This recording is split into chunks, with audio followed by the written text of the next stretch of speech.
The Dallas Mavericks are the favorites to land Herb Jones if the New Orleans Pelicans look to trade him. And honestly, this one makes a lot of sense. In fact, this might be my number one trade target for the Mavs to go get if they look to make a big-ish swing before the deadline.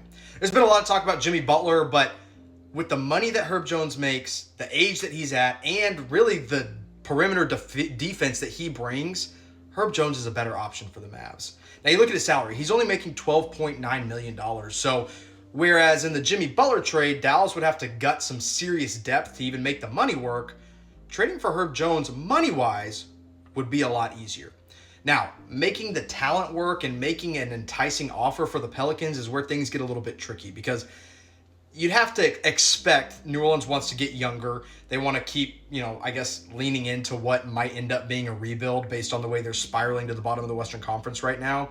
And so that probably means you would include Maxi Kleber just to make the money work, but then you're probably going to have to throw in a Jaden Hardy, an Omax Prosper, maybe one, maybe both, maybe Quentin Grimes is someone they throw in there, and draft capital on top of that. I'm not saying you have to offer Maxi, Quentin Grimes, Jaden Hardy, Omax Prosper, and draft capital, but some mixture of that in there is the only way the Mavs are really going to be able to convince the Pelicans to send them Herb Jones.